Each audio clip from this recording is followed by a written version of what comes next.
संबोधन के लिए सादर आमंत्रित करते हैं।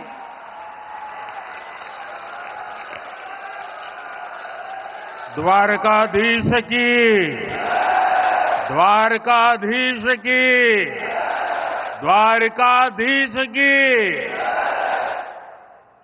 मंच पर उपस्थित गुजरात के लोकप्रिय मुख्यमंत्री श्रीमान भूपेंद्र भाई पटेल, संसद में मेरे सहयोगी गुजरात प्रदेश भारतीय जनता पार्टी के अध्यक्ष श्रीमान CR पाटिल, अन्य सभी महानुभाव और गुजरात के मेरे प्यारे भाइयों और बहनों, સૌથી પહેલા તો માતૃ સ્વરૂપા અમારી આહિર રાણીઓ એમણે જે ઓવારણા લીધા એમનો હું શ્રદ્ધાપૂર્વક આદરપૂર્વક પ્રણામ કરીને આભાર માનું છું। થોડા દિવસ પહેલા सोशल मीडिया में एक वीडियो बहुत वायरल थयो। द्वारका में 37,000 आहिराणी एक साथ एक गरबा करे तो लोग मने बड़ा गर्वथी कहता था कि साहेब आ द्वारका में 37,000 आहिराणी। मैं कहूं भाई तमने गरबो देखाड़ो પણ ત્યાંની એક બીજી વિશેષતા છે કે આ 37,000 આહિરાણી જ્યારે ત્યાં ગરબા કરતી હતી ને ત્યારે ત્યાં ઓછામાં ઓછું 25,000 કિલો સોનું એમના શરીર ઉપર હતું। આ તો આંકડો હું ઓછામાં ઓછું કહું છું। જ્યારે લોકો જાણે કે શરીર પર 25,000 કિલો સોનું અને ગરબા, લોકોને આશ્ચર્ય થાય છે। એવી આ માતૃ સ્વરૂપા આપ સૌએ મારા ઓવારણા લીધા, આપના આશીર્વાદ મળ્યા। હું સૌ આહિરાણીનો માથું નમાવીને આભાર માનું છું। ભગવાન શ્રી કૃષ્ણ की कर्मभूमि द्वारका धाम को मैं श्रद्धापूर्वक नमन करता हूं। देवभूमि द्वारिका में भगवान कृष्ण द्वारिकाधीश के रूप में विराजते हैं। यहां जो कुछ भी होता है वो द्वारिकाधीश की इच्छा से ही होता है। आज सुबह मुझे मंदिर में दर्शन का, पूजन का सौभाग्य मिला।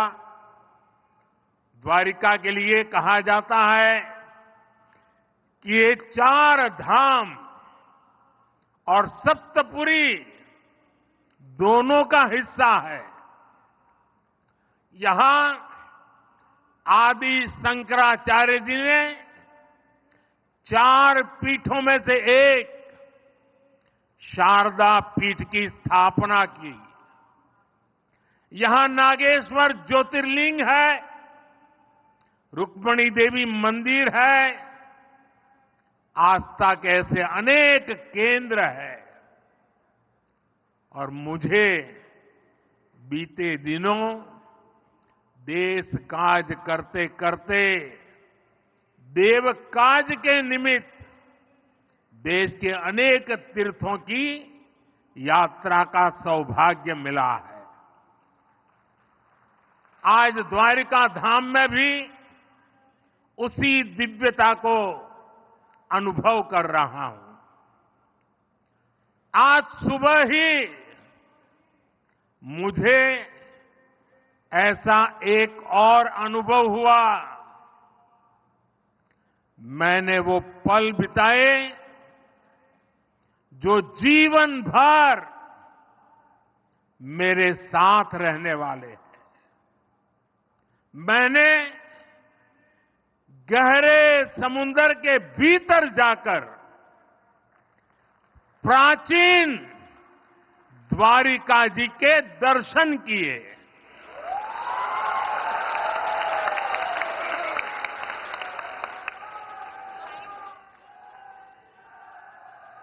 पुरातत्व के जानकारों ने समंदर में समाई उस द्वारिका के बारे में काफी कुछ लिखा है।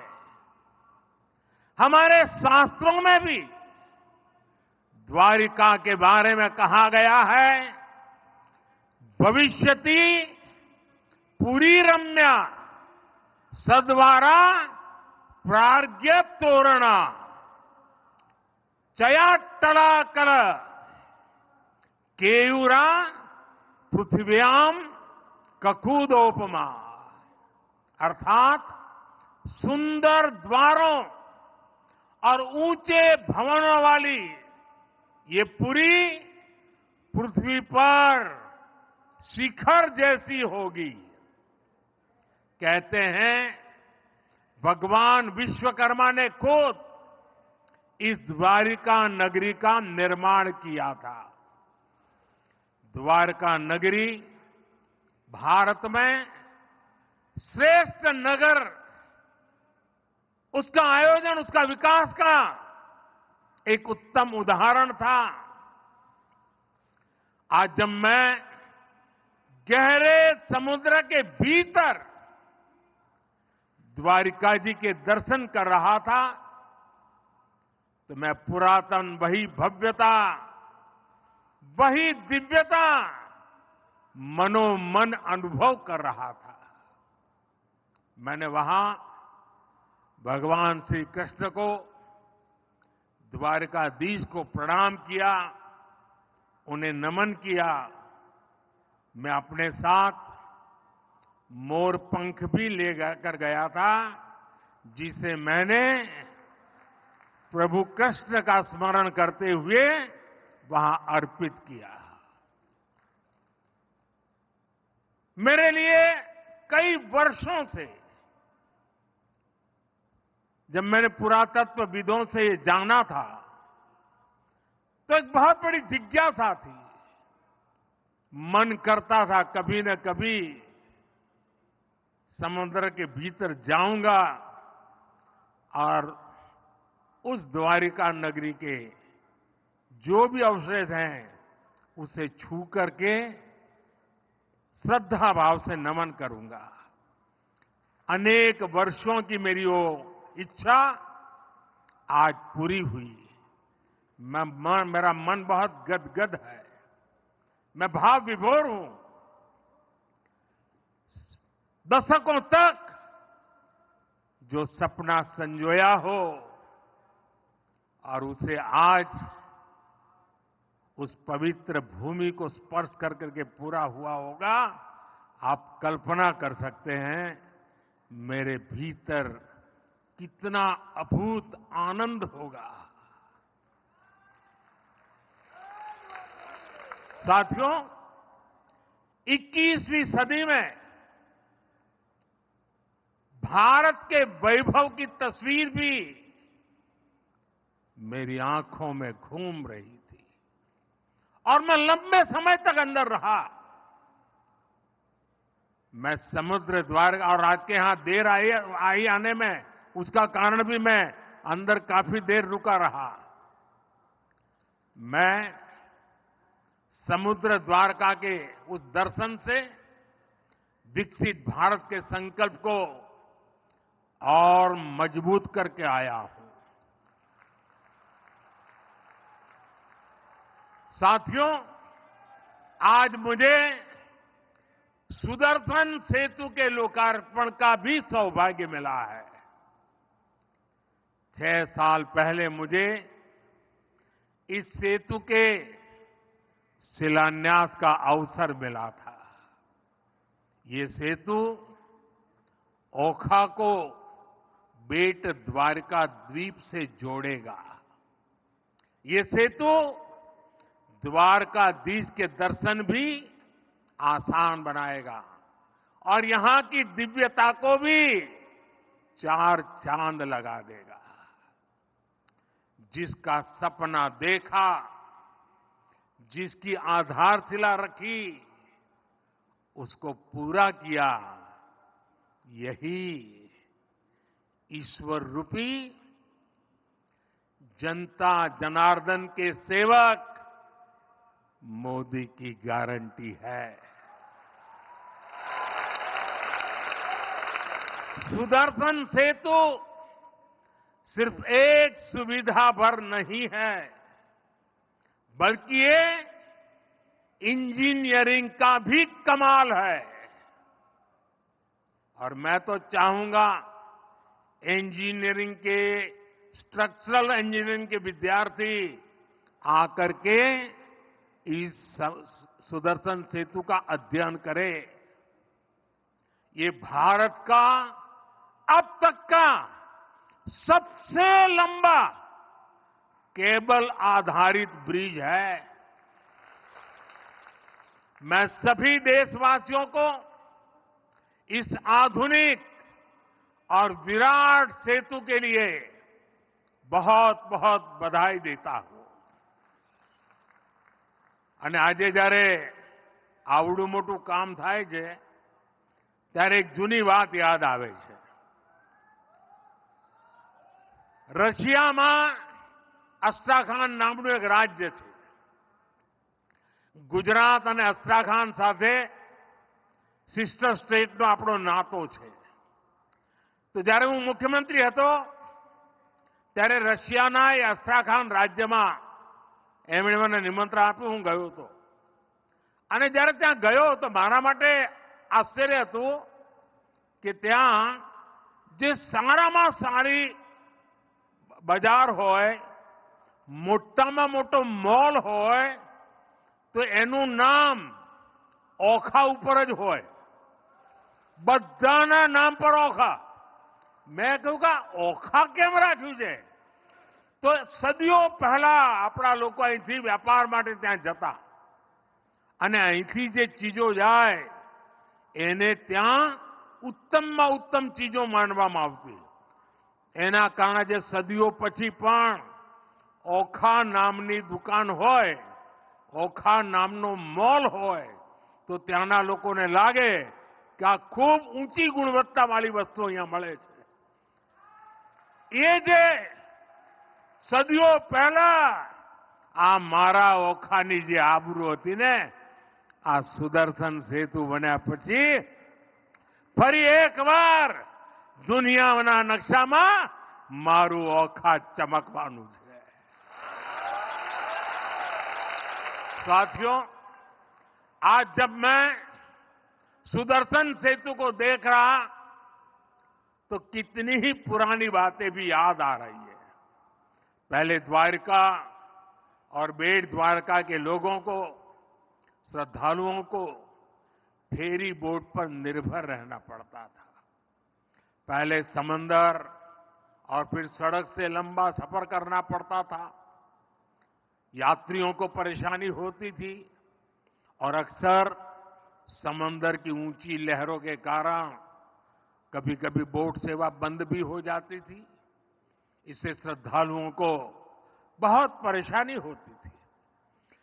जब मैं मुख्यमंत्री था तो यहां के साथी जब भी मेरे पास आते थे तो ब्रिज की बात जरूर करते थे। और हमारे शिव हमारे पबूबा, उनका एक एजेंडा था कि ये काम मुझे करना है। आज मैं देख रहा हूं कि पबूबा सबसे ज्यादा खुश है।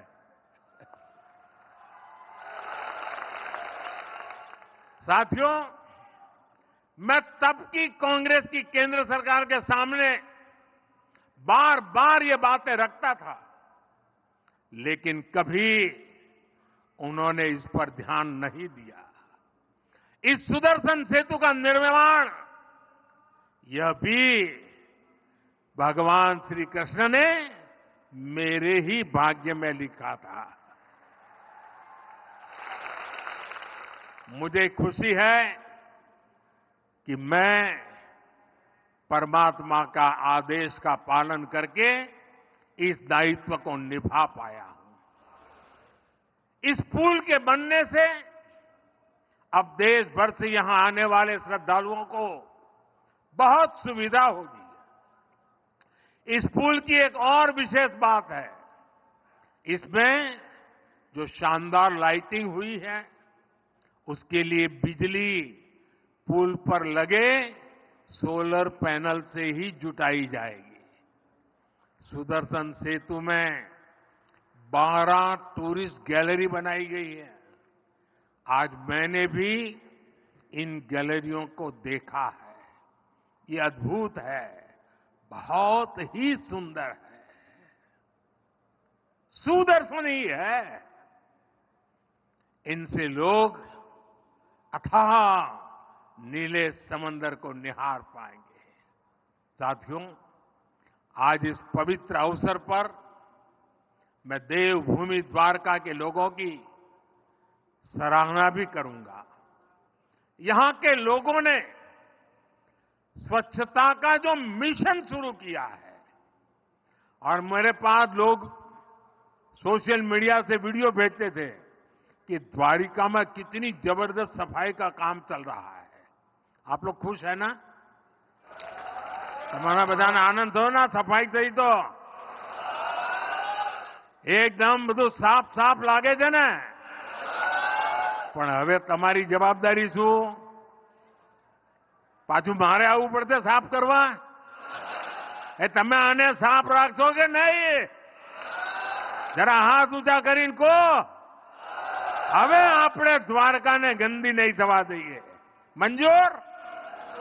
मंजूर? देखिए, विदेश के लोग यहां आएंगे, अनेक श्रद्धालु आएंगे। जब वो स्वच्छता देखते हैं ना, तो आधा तो उनका मन आप जीत ही लेते हैं।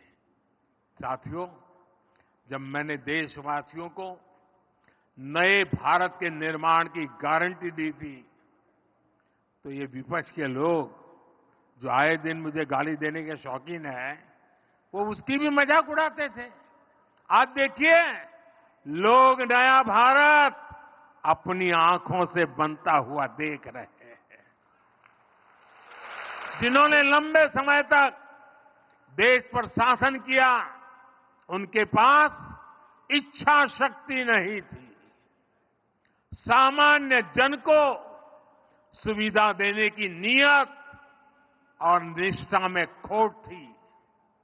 कांग्रेस की पूरी ताकत एक परिवार को ही आगे बढ़ाने में लगती रही। अगर एक परिवार को ही सब कुछ करना था, तो देश बनाने की याद कैसे आती? इनकी पूरी शक्ति इसी बात पर लगती थी कि 5 साल सरकार कैसे चलाएं, घोटालों को कैसे दबाएं। तभी तो 2014 से पहले के 10 सालों में भारत को ये सिर्फ 11वें नंबर की इकोनॉमी बना पाए। जब अर्थव्यवस्था इतनी छोटी थी, तो इतने विराट देश के ऐसे विराट सपनों को पूरा करने का सामर्थ्य भी उतना नहीं था। जो थोड़ा बहुत बजट इंफ्रास्ट्रक्चर के लिए रहता था, वो ये घोटाले करके लूट लेते थे। जब देश में टेलीकॉम इंफ्रास्ट्रक्चर को बढ़ाने का समय आया, कांग्रेस ने 2G घोटाला कर दिया। जब देश में स्पोर्ट्स इंफ्रास्ट्रक्चर को आधुनिक बनाने का अवसर आया, कांग्रेस ने कॉमनवेल्थ घोटाला कर दिया। जब देश में डिफेंस इंफ्रास्ट्रक्चर को मजबूत करने की बारी आई, कांग्रेस ने हेलीकॉप्टर और सबमरीन घोटाला कर दिया। देश की हर जरूरत के साथ कांग्रेस सिर्फ विश्वासघात ही कर सकती है। साथियों, 2014 में जब आप सभी ने मुझे आशीर्वाद देकर दिल्ली भेजा तो मैं आपसे वायदा करके गया था कि देश को लूटने नहीं दूंगा।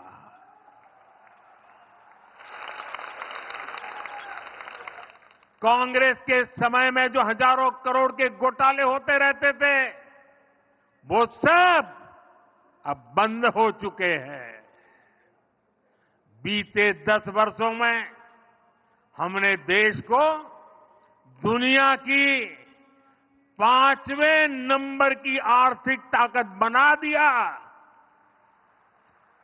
और इसका परिणाम आप पूरे देश में ऐसे नव्य, भव्य और दिव्य निर्माण कार्य देख रहे हैं। एक तरफ हमारे दिव्य तीर्थ स्थल आधुनिक स्वरूप में सामने आ रहे हैं, तो दूसरी तरफ मेगा प्रोजेक्ट से नए भारत की नई तस्वीर बन रही है।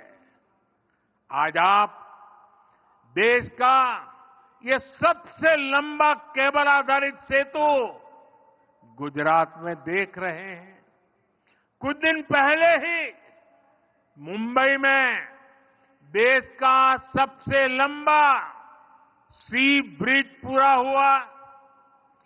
जम्मू कश्मीर में चिनाब पर बना शानदार ब्रिज आज दुनिया भर में चर्चा का विषय है। तमिलनाडु में भारत का पहला vertical lift bridge new Pamban bridge भी तेजी से काम चल रहा है। असम में भारत का सबसे लंबा नदी सेतु भी बीते 10 वर्ष में ही बना है। पूरब, पश्चिम, उत्तर, दक्षिण चारों तरफ ऐसे बड़े निर्माण हो रहे हैं। यही आधुनिक कनेक्टिविटी समृद्ध और सशक्त राष्ट्र के निर्माण का रास्ता है। साथियों, जब कनेक्टिविटी बढ़ती है, जब कनेक्टिविटी बेहतर होती है, तो इसका सीधा प्रभाव देश के पर्यटन पर पड़ता ही है। गुजरात में बढ़ती हुई कनेक्टिविटी राज्य को बड़ा टूरिस्ट हब बना रही है। आज गुजरात में 22 सेंचुरीज और 4 नेशनल पार्क हैं। हजारों वर्ष पुराने पोर्ट सिटी लोथल की चर्चा दुनिया भर में है। आज अहमदाबाद शहर, रानी की वाव, चांपानेर और धौलावीरा वर्ल्ड हेरिटेज बन चुके हैं। द्वारका में शिवराजपुर का ब्लू फ्लैग बीच है। वर्ल्ड हेरिटेज सिटी अहमदाबाद है। एशिया का सबसे लंबा रोपवे ये हमारे गिरनार पर्वत पर है। गिर वन, एशियाटिक लायन ये हमारे गिर के जंगलों में पाए जाते हैं। दुनिया की सबसे ऊंची प्रतिमा सरदार साहब की स्टैच्यू ऑफ यूनिटी गुजरात के एकता नगर में है। रणोत्सव में आज दुनिया भर के पर्यटकों का मेला लगता है। कच्छ का धोरडो गांव दुनिया के सर्वोत्तम पर्यटन गांवों में गिना जाता है। नड़ाबेट राष्ट्रभक्ति और पर्यटन का एक महत्वपूर्ण केंद्र बन रहा है। विकास भी, विरासत भी, इस मंत्र पर चलते हुए गुजरात में आस्था के स्थलों को भी संवारा जा रहा है। द्वारिका, सोमनाथ, पावागढ़, मोढेरा, अंबाजी ऐसे सभी महत्वपूर्ण तीर्थ स्थलों में सुविधाओं का विकास किया गया है। अंबाजी में ऐसी व्यवस्था की गई है कि 52 शक्तिपीठों के दर्शन एक जगह हो जाते हैं। आज गुजरात भारत आने वाले विदेशी पर्यटकों की पसंद बनता जा रहा है। वर्ष 2022 में भारत आए 85 लाख से अधिक पर्यटकों में हर 5वां पर्यटक गुजरात आया है।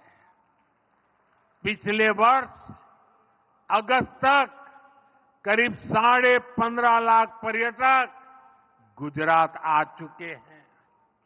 केंद्र सरकार ने विदेशी पर्यटकों को जो ई वीजा की सुविधा दी है, उसका भी लाभ गुजरात को मिला है।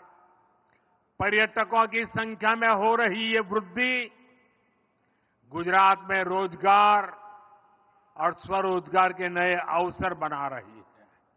साथियों, मैं जब भी सौराष्ट्र आता हूं, यहां से एक नई ऊर्जा लेकर जाता हूं। सौराष्ट्र की ये धरती संकल्प से सिद्धि की बहुत बड़ी प्रेरणा है। आज सौराष्ट्र का विकास देखकर किसी को भी एहसास पहले कभी नहीं होगा कि पहले यहां जीवन कितना कठिन हुआ करता था। हमने तो वो दिन भी देखे हैं जब सौराष्ट्र का हर परिवार, हर किसान बूंद बूंद पानी के लिए तरसता था। यहां से लोग पलायन करके दूर दूर पैदल चले जाते थे।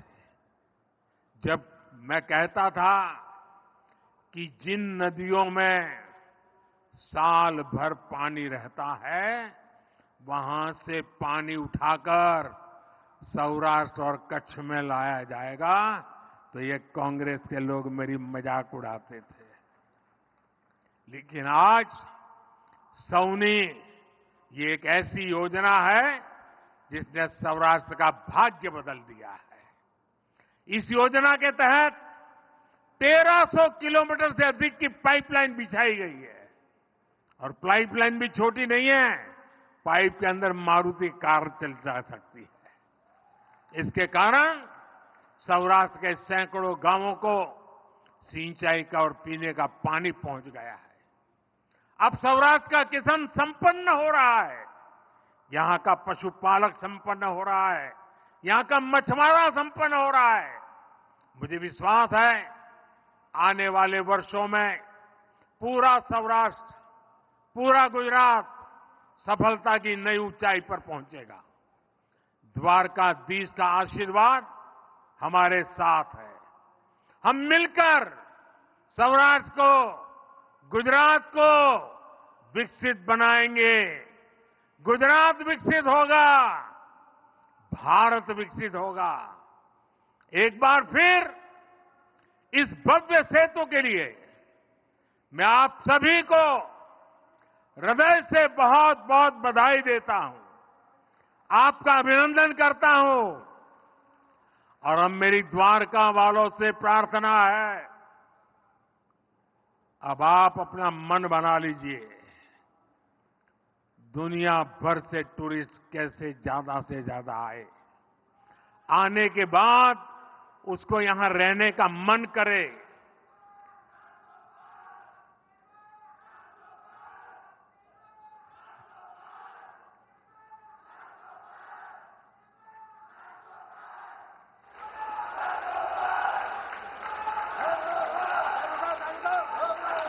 मैं आपकी इस भावना का आदर करता हूं। मेरे साथ बोलिए, द्वारिकाधीश की, द्वारिकाधीश की, द्वारिकाधीश की। भारत माता की, भारत माता की, भारत माता की। बहुत बहुत धन्यवाद।